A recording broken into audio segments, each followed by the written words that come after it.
के बाद वापिस उनको बैठा दिया और आईस उनकी चेक की। बाकी उनका कोई चेकअप नहीं किया गया, कुछ नहीं किया गया, अल-शफ़ा लेकर ही नहीं गए, जिसकी वज़ह से उनकी बहन ने भी कहा कि सिर्फ़ मेरे भाई ने सिर्फ़ मुझसे देखा और देखने के बाद ये कहा कि मैं बहुत मुसीबत में हूँ, बहुत तकलीफ़ में हूँ। अब आप सोचिए वो तो उनका राइट है ना, पहले भी साबका वज़ीर-ए-आज़म नवाज़ शरीफ़ को भी माज़ी में जब बीमार थे तो उनको बाकायदा जिस हॉस्पिटल में उन्होंने चाहा वहाँ पे भेजा गया। अब जब सुप्रीम कोर्ट का ऑर्डर नहीं माना जा रहा, तो लाज़िमत है पूरी दुनिया में ये तो इश्यू उठेगा ना। सभी बार बोल रहे हैं कि का जिस मुल्क में अदालत ना हो, जिस मुल्क में अदलिया ना हो, तो वो मुल्क किस तरह तरक्की करते हैं। आपने सुप्रीम कोर्ट का ऑर्डर नहीं माना, तो आपको पहले एतराज़ करना चाहिए था जब आपने जेल से निकाल लिया और निकालने के बाद वापस आपने भेज दिया। तो ये बिल्कुल भी लोग पसंद नहीं कर रहे हैं, लाइक नहीं कर रहे हैं। आपका मीडिया भी बहुत शोर मचा रहा है, दुनिया का हर मीडिया पे ये आवाज़ उठ रही है। सीबी 24 पे भी मैं ये खबर सुन रही थी। जी जनाब। हाँ जी, ठीक है जी, ओके जी, शुक्रिया। बहुत शुक्रिया, थैंक यू सो मच। जी इरफान भाई बोलिए आप क्या कहेंगे सर? देखिए जो हालात और वाक़या के साथ चल रहे हैं, वो कहते हैं ना कि पर्दे के पीछे कुछ और हो रहा है। जी। पहली बात ये कि कल साजिद साहब ने आपके प्रोग्राम में बताया था कि वो किम्स हॉस्पिटल अल-शफी हॉस्पिटल गई नहीं। जी, जी। अल-शफा हॉस्पिटल नहीं गए थे, हकीकत में नहीं गए।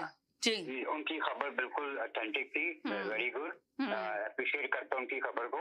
और बात ये है कि ये चीजें जो हैं असल में क्या हुई हैं, इसके पीछे जो राज है वो ये है कि ये जो मुसीबत पड़ी हुई है सब इनको सूबाई बनाने की, ये क्या कहते हैं एस्टेब्लिशमेंट। मगर आपने देखा ना एस्टेब्लिशमेंट को सूबे बनाने की बड़ी हुई है, मगर फजलुर रहमान का बयान आपने सुना कैसे उन्होंने कहा कि घर तब टूट रहा है, पहले घर को तो सही कर लो।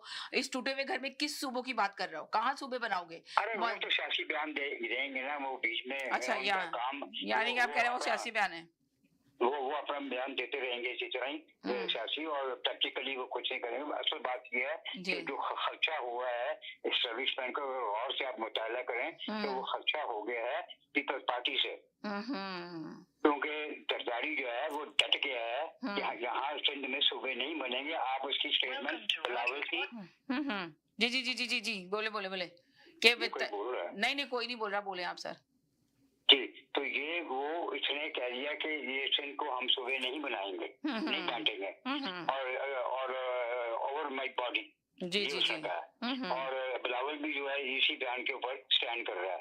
उसकी वजह ये है, देखिए जो कराची है ना, जी वो कराची जो है वो सिंधियों के पास नहीं है, पीपल्स पार्टी के पास नहीं है, वो एमक्यूएम के पास है, वो उसका मरकज है, समझे। और कराची जो है वो पाकिस्तान का हब है इकोनॉमिकली। अच्छा जी। हाँ, और अगर कराची पीपल्स पार्टी के हाथ से निकल जाता है, ठीक है, तो फिर आप याद रखिएगा पीपल्स पार्टी सिर्फ डंडे बजाएगी और ढोल बजाएगी, समझे। ये सारी गेम जो, अच्छा एस्टेब्लिशमेंट को क्या महसूस हुआ कि देखिए हम एक महाज पे पीटीआई के साथ लड़ रहे हैं आराम से, ठीक है। अब अगर ये दूसरा महाज खुल गया पीपल्स पार्टी का सिंध में, तो बड़ी मुश्किल हो जाएगी एस्टेब्लिशमेंट के लिए। देखिए आप दो महाज के साथ आप इस रैंक को बांधते हैं तो आपकी एडमिनिस्ट्रेशन कमजोर भी हो सकती है और कोई फैसला गलत भी हो सकता है। तो अभी जो सुहेल आफरीदी साहब कह रहे हैं कि हम जो है ना 5 लाख क्या बल्कि अब तो इससे भी ज्यादा लोगों को लेके निकलेंगे, रोडों पे निकलेंगे, एहतजाज करेंगे। बैरिस्टर गौहर कह रहे हैं कि आप जो है ना हमें इस्तीफे देंगे, तो क्या ये जो बातें हो रही हैं इसमें कितनी हकीकत होगी कि बैरिस्टर गौहर जो कह रहे हैं कि इस्तीफे दे देंगे पार्लियामेंट से, तो आपको क्या लगता है कि ये ऐसा स्टेप लेना चाहिए, कदम उठाना चाहिए? नहीं, मैं आपसे पूछ रही हूँ।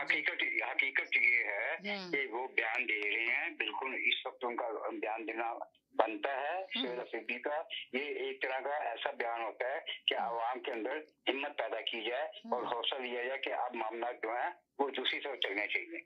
लेकिन आप मुझसे पूछिए कि 27 सितंबर को क्या ये लोग निकाल पाएंगे? तो जो माजी के अगर आप इनके हालात देखें और इनकी कारकर्दगी देखें पीटीआई की, तो मगर वो तो आपने सही कहा कि माजी के हालात देखें और कारकर्दगी देखें तो डाउटफुल है, मगर अभी जो ये इन्होंने की है, ये गलत बात जो की है, जिसकी वजह से अवाम काफी जोश में आई हुई है, काफी जोश और वलवला दिखाई जा रही है।